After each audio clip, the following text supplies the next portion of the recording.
변신 못한 친구들 있어요? 여러분, 마지막 기회예요. 변신 준비!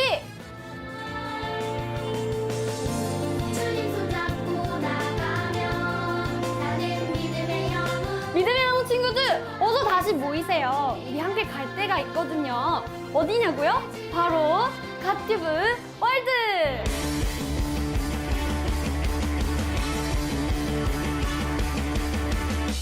저는 갓튜브월드로 여러분을 안내할 봄이에요. 그리고 저와 함께할 친구들 케미와 포니도 이 자리에 있답니다. 케미는요, 하나님께서 우리에게 보여주시는 것들을 찍어줄 친구고요. 포니는 케미가 찍어진 것들을 친구들에게 보여줄 친구입니다.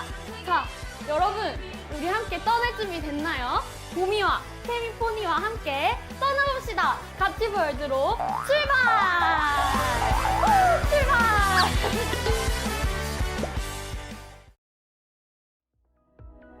You are my freedom. We lift you higher. You are my freedom. We lift you higher, lift you higher. Your love never ending. Oh, oh, oh. You are alive in us.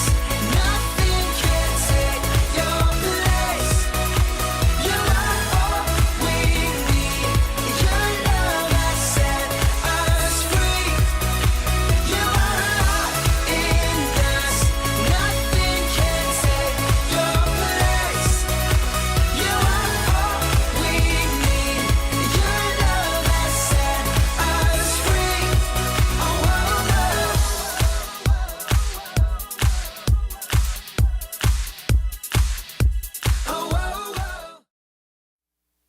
지난 주간 청년공동체 여름수련회가 하나님의 은혜 안에서 잘 마무리되었습니다. 많은 성도님들께서 청년들을 위해 중보해 주시고 또 후원해 주시고 헌신해 주신 것에 깊은 감사의 인사를 드립니다. 수련회 중에 있었던 한 가지 에피소드를, 은혜의 에피소드를 여러분과 함께 나누자면요. 교회에 출석한 지 5개월이 된 한 청년이 이번 수련회에 자신의 인생 처음으로 참석을 했습니다. 처음에는 어색해서 참석하고 싶지 않다고 말했던 이 청년을 권면해서 겨우겨우 1박 2일만이라도 이렇게 참석을 하게 했습니다. 그런데 이 청년이 둘째 날 저녁 집회가 딱 끝나고 나서 갑자기 손을 들고 자신이 할 말이 있다는 거예요. 정말 이 예배 가운데 갑자기 그렇게 이야기를 했어요. 그곳에 있었던 모든 이들이 도대체 무슨 이야기를 하려고 하는 것일까라고 궁금한 눈빛으로 그 청년을 이렇게 바라보았습니다. 그리고 그렇게 강단으로 나오는 청년에게 눈을 뗄 수가 없었어요.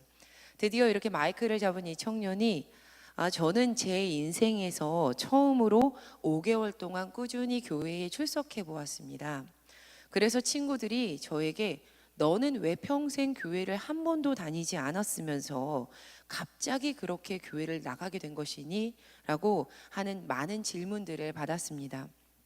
그런데 오늘 제가 제 인생에서 처음으로 왜 이렇게 교회에 나와서 무려 5개월 동안이나 교회를 꾸준히 출석하게 되었는지 그 이유를 깨닫게 됐습니다. 라고 이 청년이 고백을 했습니다. 그리고 함께 예배했던 청년들에게 여러분은 제가 보았던 사람들 중에 가장 아름다운 사람들입니다. 라고 이렇게 시적인 표현의 격려까지 했습니다. 실제로 있었던 일이에요. 하나님의 일하심은요, 우리의 생각과 예상을 뛰어넘습니다. 이 밖에도 사람이 계획하지 않았던 은혜의 사건들이 이 수련회 기간 동안에 계속되었습니다. 하나님께서는 꾸준히 계속하여 일하셨습니다. 그리고 이제는 이 청년부의 바통을 이어받아서 교회 학교의 순서가 남아 있습니다.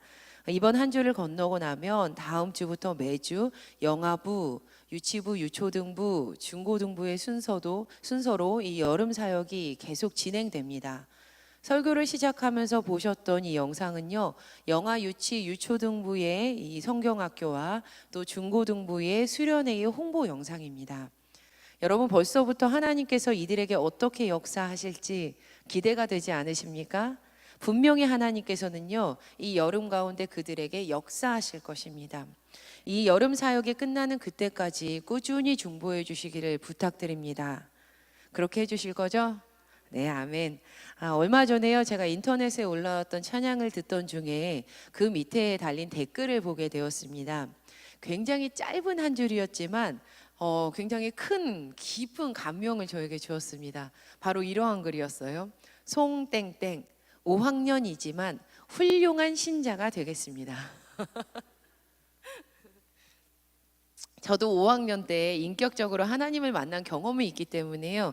이 친구의 고백이 더 마음 깊이 와닿았습니다. 뜻밖의 이렇게 재미난 댓글을 이렇게 발견해서 제 안에 좀 재미가 생겨서요. 또 어떤 댓글들이 있지? 하고 이렇게 스크롤을 내리면서 글을 읽다가 다른 한 친구가 이 친구에게 남긴 응원의 댓글을 보고 제가 웃음이 빵 터지고 말았습니다. 있는 그대로 읽어드릴게요. 그 친구가 쓴 거예요. 효땡 진짜 너무 응원할게요. 저는 고2가 되어서야. 그런데 조금 지난 후에 보니까 그때가 꽤 많은 것들이 맞아 들어간 때라고 생각되더라고요. 딱 적절한 시기에 알게 하시는, 어린 나이에 알게 하신 주님이 아직은 어린 학생을 통해 무엇을 이루실지, 어떤 계획을 가지실지 알아가는 시간들이 돼가는 생활들을 응원하겠습니다. 예, 어법이 맞지 않는 어법이 맞지 않는 부분이 가득한 이 엉성한 글이지만요, 신앙의 후배를 격려하고자 하는 마음이 전달되지 않으십니까?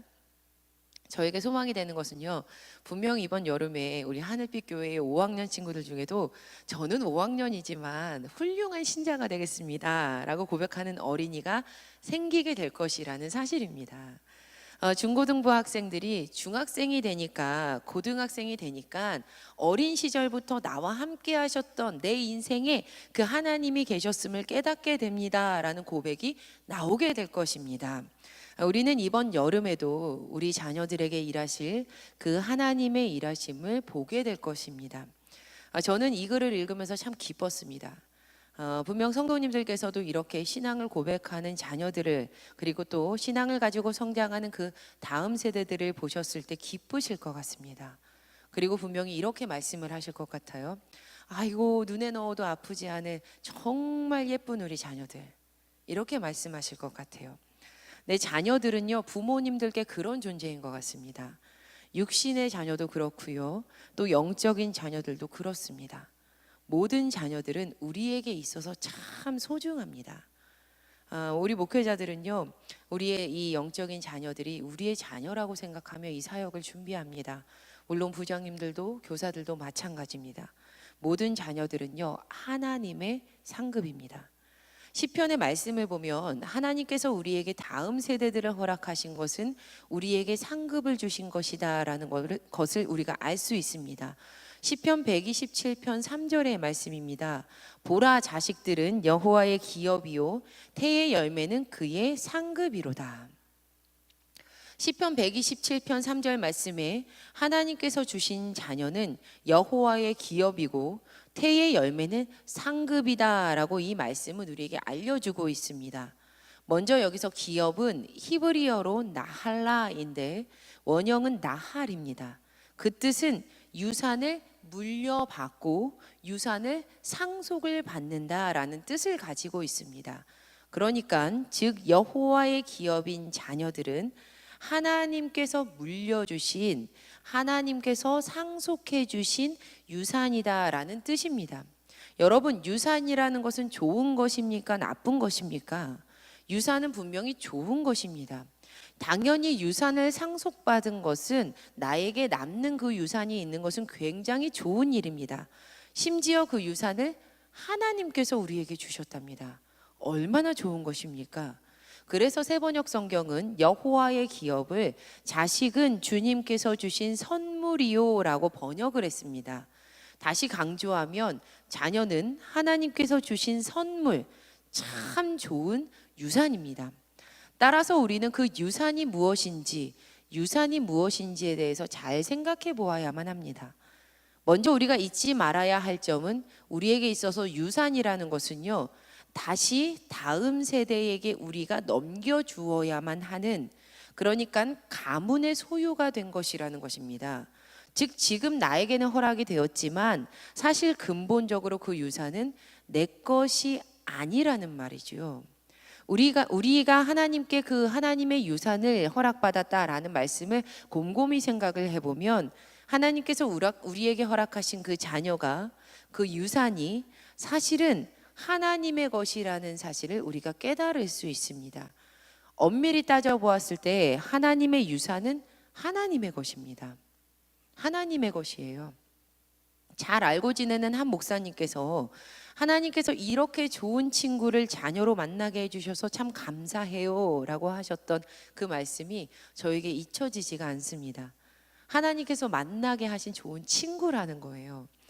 성경적인 자녀의 정의는 자녀는 하나님의 소유이며 하나님께서 부모에게 맡기신 생명입니다. 이것은 육체적인 자녀도 또 영적인 자녀도 동일합니다. 그런데 저는 그동안의 사역의 시간을 통해서 나의 자녀는 하나님의 것입니다 라고 고백은 하시지만 실상 현실의 관계 속에서 자녀를 나의 것으로 생각하는 분들이 계심을 보며 종종 놀랐습니다. 하나님께서 선물하신 자녀는 나와 분명 모습이 다른데 그 자녀에게 부모의 틀에 맞추어서 살도록 부모의 마음이 편하는 그 모습대로 살아가도록 부모의 틀에 맞추어서 행동하도록 강요하는 분들이 계셨습니다. 안타깝게도 그 모습은 성경적인 자녀의 양육 방법이 아닙니다. 이것은 하나님께 나의 자녀를 다시 맡겨드리지 못하는, 되돌려드리지 못하는 그렇게 하고 있다라는 증거의 모습입니다. 꽤 오랜 시간 제가 사역을 하면서 매 여름마다 경험하게 되는 일들 중에 하나가 저희 누구누구 좀 만나주세요. 제가 전에는 안 그랬는데 좀 만나서 잘 좀 얘기해 주세요. 그리고 이번 여름 수련회에 좀 데리고 가셔서 변화 좀 시켜주세요 라고 말씀하시는 부모님들의 부탁입니다. 아마 여름이 되면 이 전국의 모든 목회자들이 한 번쯤은 듣게 되는 말인 것 같아요. 누구누구 좀 만나서 좀 수련회 좀 데리고 가주세요. 성경학교 좀 데리고 가주세요. 그래서 좀 변화 좀 시켜주세요. 그런데 자녀를 하나님께서 허락하신 유산으로 정말 귀한 선물로 성장시키는 일은 목회자들이 단 한순간에 일으킬 수 있는 마술이 아닙니다. 당연히 하나님께서 만나주시면 단번에 삶은 변화됩니다. 하나님께서 만나주시면 이전과 이후의 삶이요 딱 반으로 갈라져서 정말 달라집니다.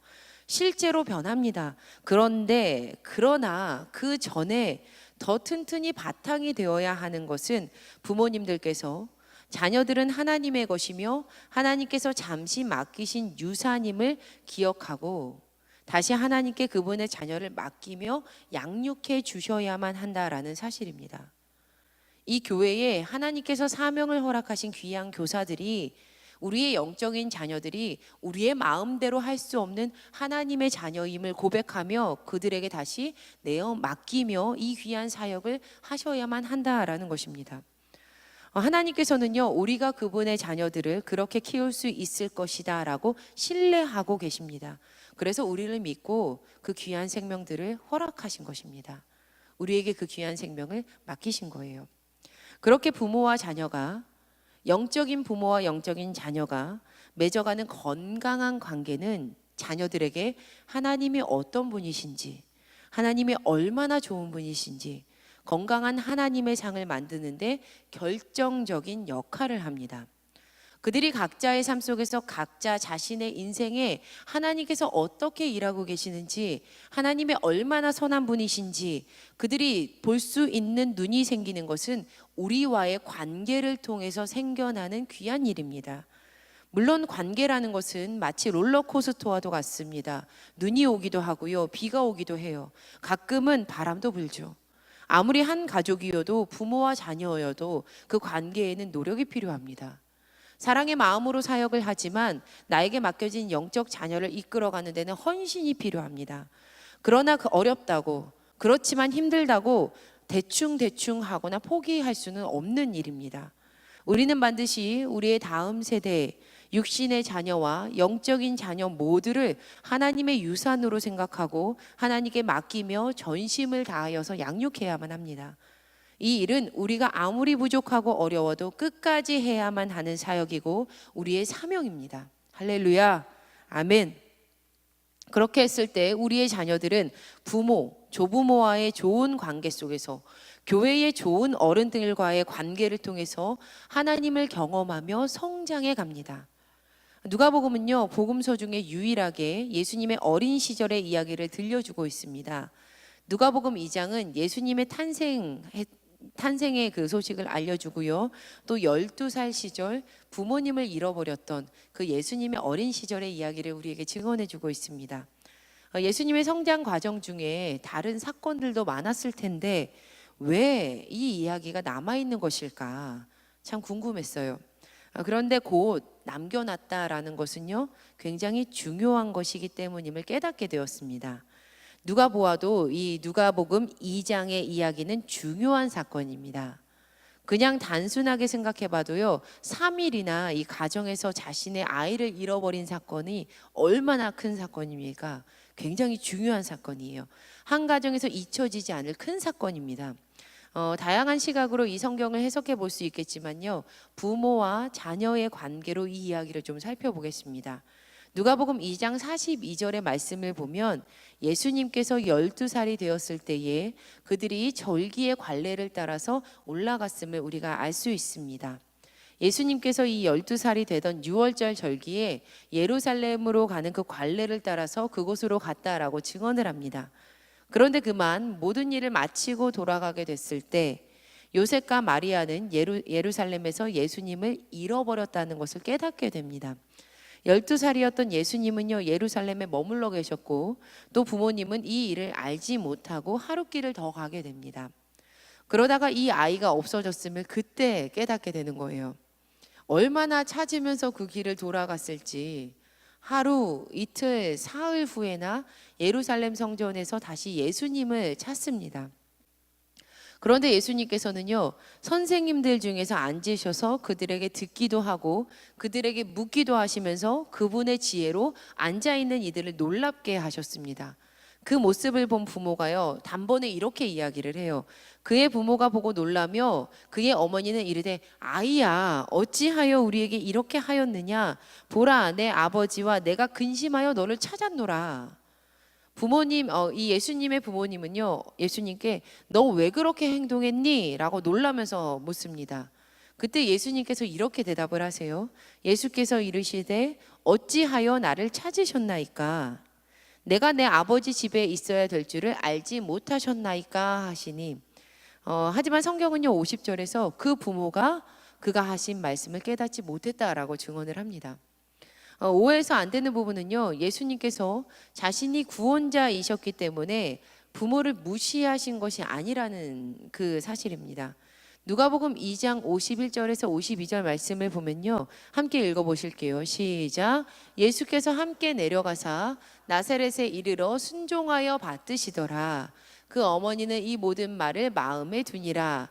예수는 지혜와 키가 자라가며 하나님과 사람에게 더욱 사랑스러워 가시더라. 아멘. 예수님께서 부모에게 순종하면서 받드셨다라는 말은요, 부모님께 순종하며 지내셨다라는 의미입니다. 또 예수님께서는 성장하시면서 사람들에게 더욱 사랑스러워 가셨습니다. 잠시 이 사건에서 예수님과 부모의 그 관계 맺음의 방법을 잠깐 살펴보자면요, 먼저 예수님의 부모는 솔직하게 자신의 마음을 자녀에게 전달했습니다. 그리고 부모의 입장에서 자녀가 염두해야 할 점을 가르칩니다. 우리가 걱정했다. 우리가 걱정했어. 그리고 당시 12살이었던 예수님께 되묻습니다. 그의 부모가 보고 놀라며 그의 어머니는 이르되, 아이야, 어찌하여 우리에게 이렇게 하였느냐? 왜 이렇게 했니? 라고 묻는 거예요. 그러자 예수님께서도 자신의 입장과 사명에 대해서 부모에게 말씀을 하십니다. 제가 이렇게 아버지 집에 있어야 될 줄을 알지 못하십니까? 이렇게 대답을 합니다. 여러분, 지금 예수님은요, 12살이에요. 5학년이세요. 5학년. 5학년이 오늘 왜 이렇게 많이 나오는지 모르겠지만 5학년이세요. 부모와의 관계에서 갈등의 시발점이 될 수도 있는 시점입니다. 비록 성경은 이 어머니 마리아가 그의 말을 그렇지만 성경은요, 어머니 마리아가 그의 말을 마음에 담아두었다라고 이렇게 증언을 합니다. 비록 당시 작은 어린아이였지만 이 어머니가 마리아가 그분을 존중하는 거예요. 왜냐하면 하나님께서 허락하신 자신에게 맡겨주신 귀한 관계였기 때문이었습니다. 나의 어린 자녀이지만 하나님의 일을 하실 분이시다. 하나님의 사명자이다. 그리고 존중을 받으면서 자란 예수님께서도 부모님께 순종하며 지내십니다. 성경은요, 예수님께서 나이가 들어갈수록 더욱 사랑스러워지셨다고 성경은 증언을 해요. 그러니까 심지어 인생의 블랙홀, 중2병이 시작되는 그 나이에도 갈수록 더 사랑스러워지셨다라는 말씀입니다. 예수님은요, 부모님과 사이가 좋으셨습니다. 그분은 좋은 관계 속에서 성장했습니다. 물론 예수님께서는 그리스도이시고 하나님이시고 우리들과 우리의 자녀들은 사람입니다. 다르지요. 그렇지만 관계의 원리는 같으며 우리는 예수님을 따라 살아가기로 결단한 사람들입니다. 분명 신앙 안에서 기초가 되는 부모와의 좋은 관계의 원리를 삶으로 습득한 그 자녀들이 하나님을 더 깊이 만날 수 있다는 그 관계의 증거를 예수님께서 우리에게 보여주신 것입니다. 그리고 장차 좋은 관계를 제공하는 부모로 그들이 자라게 될 것입니다. 좋은 관계를 제공하는 교회의 좋은 어른으로 그들이 자라게 될 것입니다. 지금 함께 예배하는 대부분의 이 성도님들은요, 부모님이세요. 그렇죠. 대부분의 분들은 부모님이세요. 또 조부모님이세요. 그렇지만 그보다 우리는 먼저 자녀였습니다. 많은 부분 우리는 무의식 중에서 우리의 원가정에서 우리가 자녀로서 경험했던 그 관계들을 나의 자녀들에게 제공을 합니다. 이것은 교회에서 만나게 되는 영적인 자녀들에게도 동일합니다. 만약 심각한 상황에서 서로를 비난하는 말만 경험했던 이들은 그렇게 반응할 가능성이 큽니다. 제가 그렇게 반응합니다라고 말씀 안 드렸어요. 그렇게 반응할 가능성이 큽니다. 이것은 교회에서 만나게 되는 이들에게도 동일하게 반응할 가능성이 큽니다. 하지만 격려하고 위로하는 경험을 많이 쌓은 이들은, 그 경험을 많이 받은 이들은 선한 반응을 선택합니다. 그래서 우리는 반드시 원 가정에서 우리의 자녀들에게 하나님의 방법들을, 선한 관계를 제공해야만 합니다. 그리고 교회에서 만나는 영적 자녀들에게도 선한 관계를 경험시켜 주어야만 합니다. 제가 20대 초반이었을 때, 그러니까 신학생 총무로 있었을 때 그 교회 학교에 부장 선생님이 계셨습니다. 하루는 여름 성경학교를 다 마치고 이제 후원해 주시는 감사한 분들이 계시잖아요. 그래서 그렇게 후원하신 분들께 드릴 감사 카드를 우리가 만들고 있었습니다. 모두가 이 은혜 가운데 성경학교가 끝났기 때문에 그때 그랬잖아, 그때 이 어린 친구가 그렇게 기도했잖아 하면서 하하호호 하면서 너무 즐겁게 이렇게 카드를 만들고 있었습니다. 신나게 이렇게 웃으면서 이 카드를 만들고 있는데요. 그런데 잠시 후에 이 부장 선생님께서 얼굴을 울그락불그락 하시면서 뛰어들어오셨어요. 그리고 이 감사 카드를 한 손에 들고 막 흔드시면서 누가 이렇게 만들었어요? 라고 날카롭게 우리에게 되물으셨습니다. 그곳에 있던 이들이 거의 다 이제 여름 방학이니까 20대 초반의 학생들만 있잖아요. 그러니까 그 당시에는 우리가 되게 컸다고 어른이라고 생각했는데 지금 생각해 보니까 다 지금 이제 성도님들께서 보시는 아이고 저 친구 커가지고 저렇게 사역하네 하는 그 20대 초반의 그 학생들이었어요. 그런데 이제 순간 정막이 흘렀고 모두가 다 고개를 푹 숙이고 이 상황을 살피고 있었습니다. 이유인즉슨 그 손카드의 그 봉투를 그 모두가 다 풀로 봉하지 말아야 되는데 우리가 이것을 모르고 있었던 거예요. 이 어린 친구들이 그 카드에 그 위에 이제 이 봉투를요 꼼꼼하게 다 풀로 봉해버린 거였습니다. 그때 처음 알았어요. 카드는 풀로 봉하는 게 아니래요. 네. 근데 얼마나 분위기가 차가웠던지 이 여름 성경학교에 받았던 은혜는 기억도 나지 않게 됐던 그 상황이 아직도 잊혀지지가 않습니다. 여러분, 주 안에서 먼저 된 이들은요, 나중된 이들에게, 우리의 자녀들에게, 우리의 영적인 자녀들에게 더 넓은 마음으로 다가가야만 합니다. 우리는 조금 부족하고 모른다 해도 그들에게 분노로 대꾸할 것이 아니라 넓고 깊은 사랑으로 그들을 품어야만 합니다. 왜냐하면 그런 관계를 통해서 다음 세대를 하나님께로 이끌 수 있게 되기 때문입니다. 그리고 하나님께 그렇게 이끌림 받은 자녀들은요, 우리가 이미 경험했듯이, 저와 여러분이 그렇게 경험하셨듯이 자신의 인생에서 일하시는 하나님을 경험하게 될 것입니다. 우리가 그렇게 하나님의 일을 했을 때 우리도 하나님의 일하심을 보게 될 것입니다. 그들의 인생 가운데 일하셨던 그 하나님, 내가 할 수 없지만 그 일을 행하시는 그 하나님, 나는 계획하지 않았지만 기도하며 하나님을 만나게 되는 그 자녀들의 모습, 그 하나님의 일하심을 우리도 경험하게 되는 거예요. 그래서 다시금 우리가 하나님께 우리의 자녀들을 맡겨드릴 수 있는 새 힘과 능력을 우리도 받게 되는 겁니다. 아, 처음부터 하나님의 소유이니 끝까지 하나님께서 책임지시옵소서.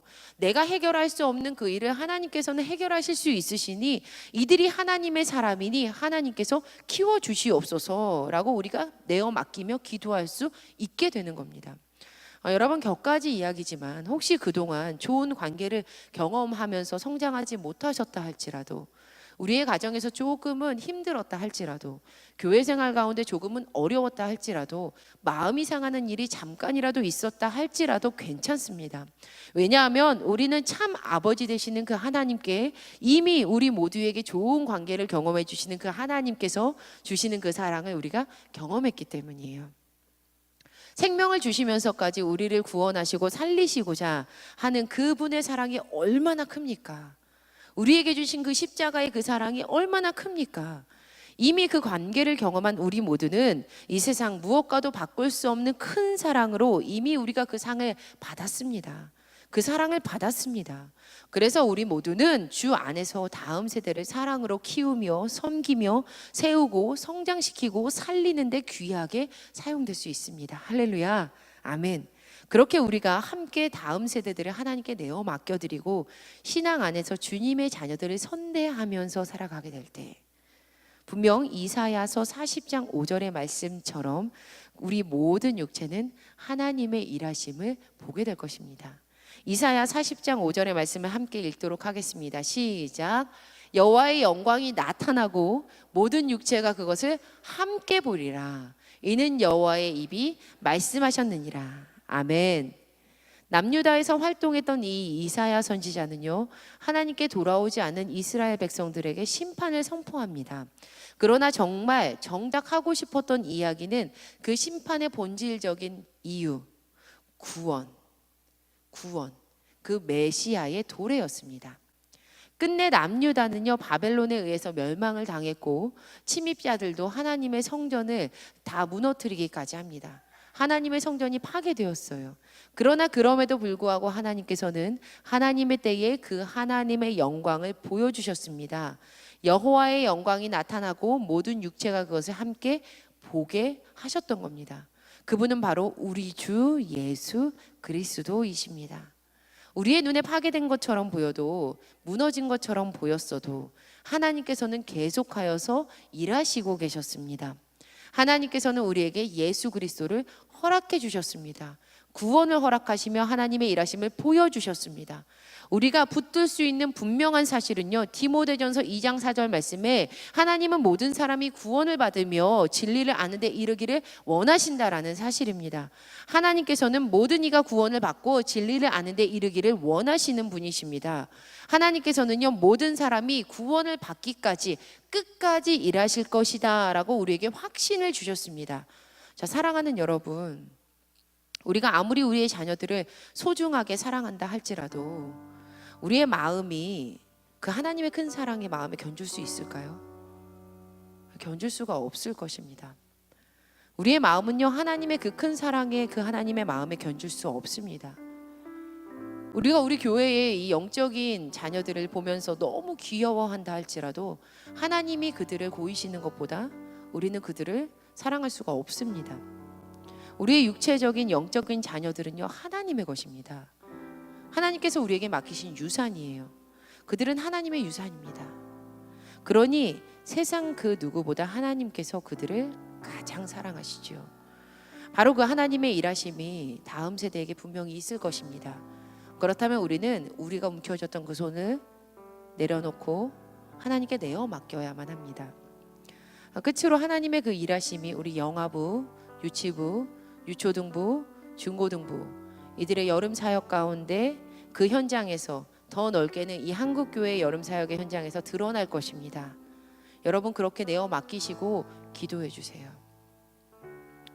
뭐 종이 하나 더 접는 거 이런 것보다 하나님의 역사하심이 더 크게 임하시기를 기도해야 되지 않겠습니까? 여러분 이렇게 하늘빛 여름 이야기 기도 제목을 여러분께 드렸습니다. 각 부서에서 기도 제목도 드렸고요. 뒤에 보시면 교회 학교 전체에서도 여러분께 기도 제목 드렸습니다. 매일매일 읽으시면서 잠깐이라도 기도해 주세요. 지금 교회 학교 여름 사역 중보 기도 제목을 함께 보시면서 기도하실 텐데요. 우리 함께 읽으시면서 기도하셨으면 좋겠습니다. 1번부터 같이 읽겠습니다. 시작. 하나님의 은혜 가운데 여름 성경학교와 수련회가 준비되기를, 여름 사역을 준비하는 모든 헌신자들이 지치지 않고 은혜 안에서 감당하기를, 하늘빛 교회 다음 세대가 예수님을 인격적으로 만나는 시간이 되기를, 좋은 날씨 가운데 안전하고 건강하게 진행되기를, 세워진 주제와 말씀이 눈높이에 맞게 잘 전달되고 아이들과 학생들의 마음이 새겨지는 시간이 되기를, 준비된 은혜의 자리에 많은 어린이와 학생들이 참석할 수 있기를, 여름 사역을 통해 어린이들과 학생들이 교회에 더 잘 정착되기를, 헌신할 수 있는 봉사자들이 부족함 없이 채워지기를, 여름 사역 이후에도 경험한 은혜를 잊지 않고 계속해서 예수님의 마음을 품고 살아갈 수 있기를, 여름 사역 이후에 교회 학교 모든 부서 가운데 건강하고 아름다운 부흥이 허락되기를.